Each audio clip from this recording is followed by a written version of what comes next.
News Sircilla collector పై PRS working president మాజీ మంత్రి కేటీఆర్ చేసిన అభ్యంతకర వ్యాఖ్యలు రచ్చకెక్కాయి. కేటీఆర్ అనుచిత వ్యాఖ్యలను యావత్ ఐఏఎస్ ఐపీఎస్ సంఘాలు ముక్త కంఠంతో ఖండించాయి. తమ సొంత నియోజకవర్గం సిరిసిల్లలో పర్యటన సందర్భంగా కార్యకర్తల సమావేశంలో కేటీఆర్ వివాదాస్పద వ్యాఖ్యలు చేశారు.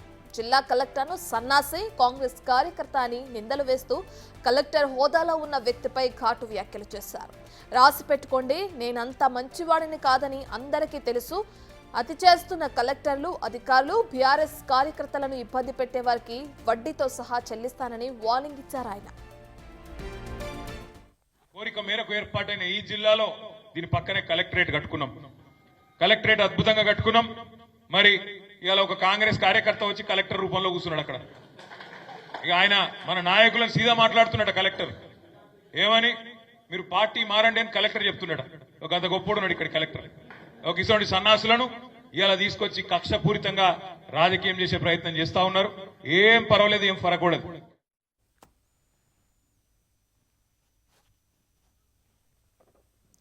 ఇలాంటి ఆధారరహిత ఆరోపణలను ఖండిస్తున్నామని ఐఏఎస్ల సంఘం ఓ ప్రకటనలో పేర్కొంది. ఓ సివిల్ సర్వీస్ అధికారిని టార్గెట్ గా చేసుకుని అవమానించినట్లుగా, గౌరవాన్ని దెబ్బతీసినట్లుగా కేటీఆర్ వ్యాఖ్యలున్నాయని పేర్కొంది. కేటీఆర్ కలెక్టర్పై చేసిన వ్యాఖ్యలను ఉపసంహరించుకుని బేషరతుగా క్షమాపణలు చెప్పాలని డిమాండ్ చేసింది. సిరిసిల్ల జిల్లా కలెక్టర్పై కేటీఆర్ చేసిన వ్యాఖ్యల్ని తెలంగాణ ఐఏఎస్ అధికారుల సంఘం కూడా తీవ్రంగా ఖండించింది.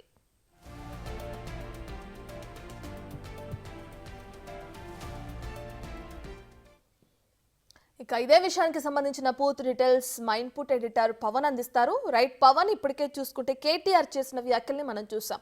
ఒక కలెక్టర్ హోదాలో ఉన్న ఒక అధికారిని ఆ విధంగా మాట్లాడొచ్చు అంటారా? గతంలో ఎప్పుడూ ఏ విధంగా చూసుకున్నా కానీ బీఆర్ఎస్ కి సంబంధించిన ఎవరైనా కానీ దురుసుగా మాట్లాడే క్రమాన్ని మనం ఎక్కువ చూస్తున్నాం. ఇప్పుడు ఓడిపోయిన తర్వాత ప్రతిపక్షంలో ఉన్నప్పుడు కేటీఆర్ అసహనంతోనే ఇటువంటి వ్యాఖ్యలు చేస్తున్నారు అనుకోవచ్చా? ఈ వ్యాఖ్యలను ఎలా చూడొచ్చు అంటారు?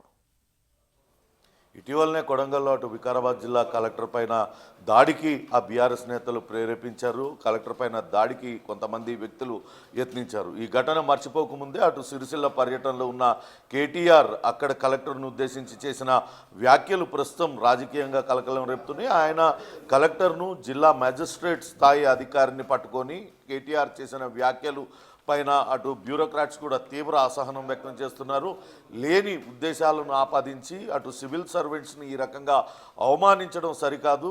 రాజకీయ నాయకులు వాళ్ళు టర్మ్ అయిపోయిన తర్వాత వాళ్ళు ఉంటారు, కానీ ఆ బ్యూరోక్రాట్స్ సివిల్ సర్వెంట్స్ వాళ్ళు పదవీ కాలం పూర్తయ్యే వరకు కూడా వాళ్ళ బాధ్యతలు నిర్వర్తిస్తారు అంటూ వాళ్ళందరూ కూడా తీవ్ర స్థాయిలో వ్యతిరేకత కనబరుస్తూ ఉన్నారు. కేటీఆర్ చేసిన వ్యాఖ్యలపైన తీవ్ర అసహనాన్ని వ్యక్తం చేశారు. అటు ఐపీఎస్ అధికారులు కావచ్చు, ఐఏఎస్ అధికారుల సంఘం రెండు వేర్వేరు ప్రకటనల్లో కేటీఆర్ చేసిన వ్యాఖ్యలపైన తీవ్ర ఆగ్రహాన్ని వ్యక్తం చేశాయి.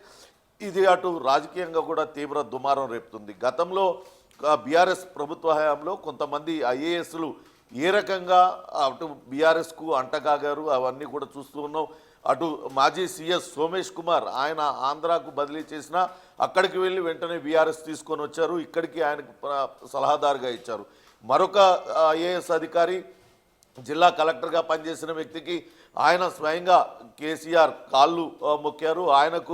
ఆయనకు ఎమ్మెల్సీ హోదా కట్టబెట్టారు. ఇంకా ఇప్పుడు ప్రస్తుతం చూస్తే రంగారెడ్డి జిల్లా ఐఏఎస్ అధికారి, రంగారెడ్డి జిల్లా కలెక్టర్గా పనిచేసిన అధికారి అప్పట్లో కేటీఆర్ చెప్పినట్లుగా విని ఇప్పుడు అనేక కేసుల్లో ఇరుక్కొని ఈడీ కార్యాలయంలో చుట్టూ తిరుగుతున్న పరిస్థితిని కూడా చూసాం. ఇటీవలనే అటు సీనియర్ ఐఏఎస్ అధికారులందరూ కూడా ఒక దగ్గర సమావేశం ఏర్పాటు చేసుకున్నారు. రాజకీయ నాయకులు ఏదైనా సరే చెప్పినప్పుడు మౌఖిక ఆదేశాలు పాటిస్తే మనం ఇబ్బందుల్లో పడతాం, కాబట్టి ఖచ్చితంగా రూల్స్ ప్రకారమే ముందుకెళ్లాలంటూ నిర్ణయించుకున్నారు. అంటే గత ప్రభుత్వ హయాంలో ఏ రకంగా ఈ వ్యవస్థలన్నింటినీ కూడా చెరబట్టి కలెక్టర్లను కావచ్చు, ఐపీఎస్ అధికారులని ఆ పార్టీ కార్యకర్తలా వాడుకున్న చరిత్ర బీఆర్ఎస్కి ఉందంటూ ఇప్పుడు కాంగ్రెస్ పార్టీ నేతలు ఆరోపిస్తూ ఉన్నారు. వాళ్ళు ఆ రకంగా విమర్శిస్తూ ఉన్నారు. ఇక బీఆర్ఎస్ పార్టీలో కూడా అంతర్గతంగా చర్చ జరుగుతుంది. కేటీఆర్ చేస్తున్న ఇటువంటి వ్యాఖ్యల వల్ల అటు పార్టీకే తీవ్ర నష్టం జరుగుతుంది. గతాన్ని మనం తవ్వుకొని గతంలో ఏదైతే బీఆర్ఎస్ పార్టీ వ్యవహరించిన తీరుపైన ప్రజల్లో తిరిగి చర్చ జరుగుతుంది. ఇవన్నీ కూడా కొంత పార్టీకి నష్టం చేకూర్చే విధంగా ఉన్నాయి. ఇటువంటి వ్యాఖ్యలు చేయకుండా ఉంటే మంచిది అనే చర్చ సొంతంగా బీఆర్ఎస్ పార్టీలో కూడా కొనసాగుతున్న పరిస్థితి అయితే ఉంది. చూడాలి దీనిపైన కేటీఆర్ ఏ రకంగా స్పందిస్తారనేది వేచి చూడాలి. కానీ ఐపీఎస్ అధికారులు కావచ్చు, ఐఏఎస్ అధికారులు మాత్రం తీవ్ర స్థాయిలో ఆక్షేపణ వ్యక్తం చేస్తున్నారు. ఇట్లా మాకు పార్టీలను అంటగట్టి మాకు వ్యక్తిగత దురుద్దేశాలను ఆపాదించి ఈ రకంగా బహిరంగ ప్రదేశాలలో అందరి ముందు అటువంటి అభ్యంతరకర భాష వాడడం అనేది ఆయనకు మంచిది కాదు. 10 ఏళ్ళు మంత్రిగా చేసిన వ్యక్తి ఆ రకమైన భాష మాట్లాడటం ఆయన విజ్ఞతకే వదిలేస్తున్నాం. కానీ మరొకసారి ఇలా జరిగితే మాత్రం వెంటనే క్షమాపణ చెప్పాలి. మరొకసారి ఇలా జరిగితే మాత్రం ఎట్టి పరిస్థితుల్లో ఊరుకునేది లేదు. ఆయన పైన చట్టపరమైన చర్యలు తీసుకుంటామంటూ కూడా చెప్తున్నారు. మరి కేటీఆర్ ఏ రకంగా స్పందిస్తారు? నిజంగానే తాను అన్న మాటలకు ఆయన క్షమాపణ చెప్తారా, లేకుంటే అదే అహంకారపూరిత ధోరణితో ముందుకెళ్తారా అనే చర్చ అయితే ప్రస్తుతం ఆ బీఆర్ఎస్ పార్టీలోనే అంతర్గతంగా కొనసాగుతుంది. Ratna. Right, thank you Pawan.